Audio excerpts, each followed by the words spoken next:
हनुमान बेनीवाल। साथियों, हनुमान बेनीवाल ने हमेशा किसान, गरीब, मजदूर, दलितों के लिए लड़ाई लड़ी है। आज ये गठबंधन इंडिया गठबंधन हुआ है। मैं भोपालगढ़ विधानसभा से बिलोंग करता हूँ। आपको विश्वास दिलाता हूँ, आरएलपी का एक एक कार्यकर्ता, एक एक नेता मजबूती के साथ भोपालगढ़ विधानसभा में मेहनत करेगा और कम से कम 60-70 हजार की भोपालगढ़ से संगीता जी बेनीवाल को लीड दिलाकर आपको बताएंगे। मैं आपको यही कहता हूँ कि संगीता जी बेनीवाल ऐसी व्यक्ति है, जब कोरोना काल में किसी के दादाजी, माता पिताजी का देहांत हो गया था, उस समय कांग्रेस की सरकार थी, तो उस व्यक्ति के एक परिवार के एक व्यक्ति को हरिद्वार जाने के लिए टिकट करते थे। मैं इन्हीं बेनीवाल जी से निवेदन करता था, एक परिवार से 3-3 व्यक्तियों को हरिद्वार जाने के लिए इन्हीं बेनीवाल से मैंने टिकट करवाए, कम से कम 100-125 लोगों के। साथियों, बेनीवाल साहब इतने अच्छे व्यक्ति है, संगीता जी कभी पार्टी का भेदभाव नहीं किया, हमेशा आम व्यक्ति से मेल मिलाप रखा। और जब भी व्यक्ति आया, कोई नेता होता है ना, उनका एजेंडा होता है, जैसे हनुमान बेनीवाल का कोई एजेंडा नहीं होता। राजेंद्र छबरवाल साथ जाए नहीं जाए, जो व्यक्ति हनुमान बेनीवाल के साथ जाएगा, पास जाएगा, उसका 100% काम होगा। उसी की तरह आदरणीय संगीता जी बेनीवाल साहब है, जो इनके पास कोई पार्टी का व्यक्ति कोई भी जाए तो उनको हमेशा न्याय और उनकी मजबूती के साथ काम करते हैं। साथियों, मैं कहता हूं, जो 10 साल से ये पीपी जी चौधरी सांसद बने हुए घूम रहे हैं, मैं मेरे मंडौर पंचायत समिति से आपको दावे के साथ कहता हूं, 1 रुपए का भी इन्होंने काम नहीं कराया, 1 रुपए का भी।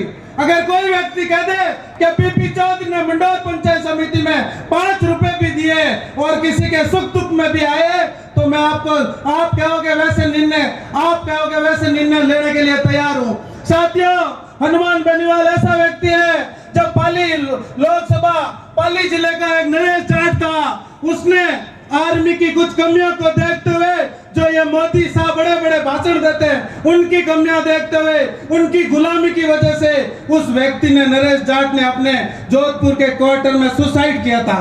उसको न्याय दिलाने कोई नहीं आया। जो हनुमान बेनीवाल आया, 3 दिन बैठा रहा और उस परिवार को न्याय दिलाकर गया।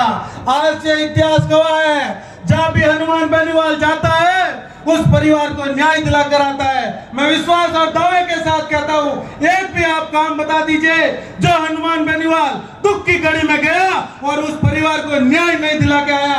ये मुझे एक भी बता दीजिए। ये हनुमान बेनीवाल है, ये हनुमान की सेना है। आप सोचिए, मेरे जैसे एक गरीब साधारण परिवार को हनुमान बेनीवाल ने जिला परिषद का चुनाव लड़ाया, दावे के साथ चुनाव लड़ा, अपनी मजबूती के साथ लड़ा। लेकिन आपकी कांग्रेस पार्टी, आदरणीय बड़े भाई साहब जितेंद्र जी गोदारा की वाइफ प्रियंका जी थे, कुछ ही वोटों का हमारा फैसला रहा, कोई बात नहीं, वही हमारे परिवार के ही है। लेकिन जब मैदान में थे, डट कर थे और आमना सामना डट कर गया।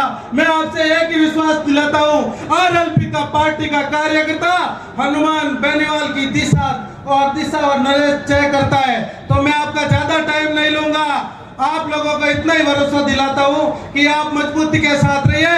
आरएलपी का एक एक कण व्यक्ति आपके साथ रहेगा। साथियों, मैं कहता हूं, कोरोना काल में बीजेपी के नेता तो कोई नहीं आया, लेकिन आपका बेटा राजेंद्र छबरवाल कोरोना काल में लगातार 22 रक्तदान शिविर के कैंप करे। उस समय गांधी उम्मीद एमडीएम में रक्तदान की भारी कमी थी, हमारी बहन बेटियों की डिलीवरी होती, ऑपरेशन होते, खून की कमी इतनी चल रही थी, कोई घर से बाहर नहीं आता था। उस समय मैंने 807 यूनिट रक्तदान गवर्नमेंट ब्लड बैंक में दिए थे, 807 यूनिट। आज भी दावे के साथ कहता हूं, रक्तदान के बारे में, चाहे जोधपुर जिला हो, चाहे जयपुर जिला हो, आप निसंकोच याद कर लेना, आपका भाई राजेंद्र छबरवाल आपके लिए हमेशा 100% तैयार रहेगा। जय हिंद, जय भारत, राम राम साहब। बहुत बहुत